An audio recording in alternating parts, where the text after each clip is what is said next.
Thanks for tuning in for part 2 of the Fishbowl with George R. R. Martin. This is all about his humble beginnings, growing up poor, as he would put it, and having to manufacture some imagination in a setting where maybe you didn't see much of the world. You grow up in Bayonne. I wanted to talk about your beginnings and your creativity. I mean, your dad's a longshoreman. He's probably unpacking boxes from all over the world. You're not seeing much of anything that's not Bayonne, and I wonder, as somebody who's so incredibly creative, it begs the question: is creativity nature or nurture? Are you born with innate creativity, or is it nurtured through a lack of new experiences and having to use your mind more? That's an interesting question, and I don't really know the answer to it. But it certainly my creativity was spurred by Bayonne. I mean, we were poor through most of my childhood. My father did become a longshoreman and eventually made pretty good money as a union job. But when you first become a longshoreman, you go to work every day and they don't necessarily pick you. It's like scenes in Cinderella Man or Rocky. The guy said, "Oh, we need 6 guys today," and he picks that. That's called shaping up. So my father would leave the house before I even got up. He'd leave the house at dawn to go shape up on the docks, and he wouldn't get picked because he was the new guy. And by the time I was up and eating breakfast to go to school, he would be back and another day of not being employed. And before that, he had a couple of years where he was unemployed, and we were just living on unemployment insurance, and we lived in the projects on First Street. But we never went anywhere. We didn't own a car. We didn't go on vacation down to Jersey Shore in the summer like some of my friends. I just stayed in the same apartment. But I had books. I mean, I could see the world with books. I could go to Paris or London in historical novels. I could go to Mars with Edgar Rice Burroughs, or to Middle-earth with J.R. Tolkien, or the Hyborian Age with Robert E. Howard. And so even though my world was 5 blocks long in the real world, through books and comic books, I love comic books as well, Batman, Spider-Man, Gotham City and Metropolis and all that stuff. I got to visit some pretty amazing places in my imagination. And then very early, I started making up my own stories, sort of mixing these places that I'd read about with things that I'd made up entirely. Yeah, I heard a little bit about that, and I heard one story in particular. I mean, you seem pretty. You had a lot of ingenuity for a kid. I mean, you were selling stories, you were doing dramatic readings, and then there was a story about the turtles. If you care to tell it, I thought it was a terrific story, and I also want to know if the turtles are okay at this point. Well, not those turtles. Those turtles, sadly, are long dead.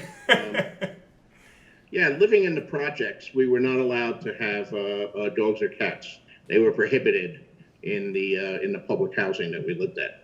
So the only pets that I could have as a kid were, like fish, tropical fish. We could have goldfish and guppies and stuff like that. And we got these little turtles, red-eared turtles, dime store turtles. You got them at Woolworths and Kresge's and places like that. They came in a little plastic bowl with a palm tree in the middle, and half of it was gravel and half of it was water. And then they sold you turtle food to feed them. And it happened that 2 of those plastic bowls fit exactly in this toy castle I had.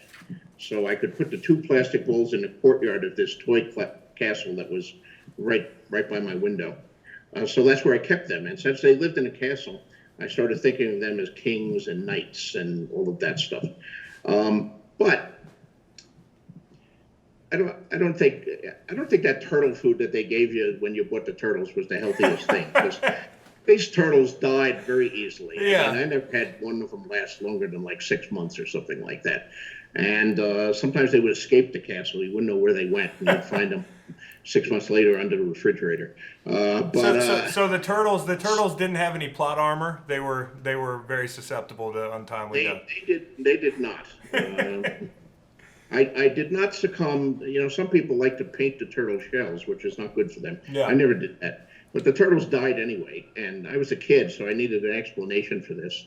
Yeah. I wasn't sophisticated enough to blame the crummy turtle food that they gave you. Right. So I decided that the turtles were competing for the crown, and they were all murdering each other. And when one of the turtles died, He must have been killed by the other three turtles. And I started writing this whole story about, this king was killed by that king, and Yeah. then somebody else took the crown and all that. So that was my first epic fantasy, was Turtle Castle. It was a slow-moving epic. It was very slow-moving. That's right, yes. So you grew up a big comic book fan. You were a big fan of long-form storytelling, and it's something you've done tremendously throughout your career. But do you ever feel like, man, if I was, if the '70s were the 2000s or 2010 with this explosion of interest in comic books on screen and Netflix and Hulu and ways to tell your stories on screen, do you ever wonder what it would have been in the '70s? You wouldn't have been struggling through the '70s. I know you were teaching, you were into chess, but I saw you say something where you were like, I wasn't making enough money to survive. I mean, do you ever wonder what it would have been like? Well, I mean, yeah, I mean, sometimes there's an alternate world there. I mean, I actually started writing stories about superheroes when I was in high school for comic book fanzines. I wasn't paid anything for them. They were these little mimeographed or dittoed amateur magazines that came out. But I wrote my stories and I sent them in, and they were published, and people liked them, which was very important to me because it gave me a lot of confidence. So look, I published a story and people are saying it was good. So that was very encouraging to me. And of course, the first stuff of mine ever published in a professional publication were letters to Stan Lee and Jack Kirby in the Fantastic Four and Spider-Man and the Avengers, where I wrote them and they published my letters to the editor. That's crazy. So in 1971, when I got out of Northwestern University, I got a bachelor's and a master's in journalism, and I was looking for a job. So one of the places I applied was Marvel Comics, but sadly they did not hire me. Right. They brought me in for an interview because I was fairly well known within the little world of comics fandom because of all my amateur stories. But they had a full writing staff and they didn't need anyone else.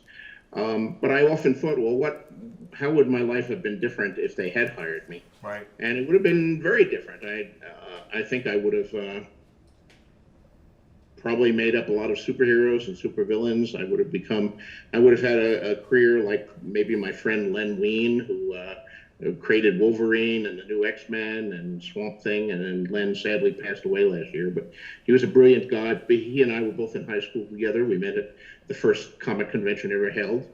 Or Marv Wolfman or Jerry Conway or some of the other people who broke in then. I could have had that sort of career. But I think it's probably better the way it turned out. Things have turned out great. One of the things, if you wrote for Marvel or DC then, they owned everything you created. So, Len, as brilliant as he was, never received any money for Wolverine. Yeah. Despite all the giant movies made or any money for Swamp Thing, I think. Right. Everything was owned. You worked for a salary, you worked for page rates, and everything you got was owned by the company. I think it's better these days. Comics have changed a lot since the 60s and 70s. Yeah. So creators have a lot more rights and they have a lot more ownership of the properties that they create. But just the same, I'm glad that my career went the way it did and that I'm able to, have Game of Thrones and have A Song of Ice and Fire and all the other things I create too.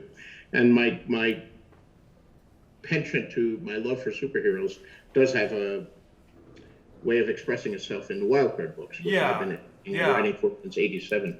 Well, I mean, we're gonna get to the wild card. It's on Hulu. I'm gonna be excited to watch it. I need new shows to binge to watch. I mean, but I gotta feel like I know things turned out well for you. But I gotta feel like the comic people probably feel like passing you up was like passing up Jordan and taking Sam Bowie. No disrespect to whoever got your job.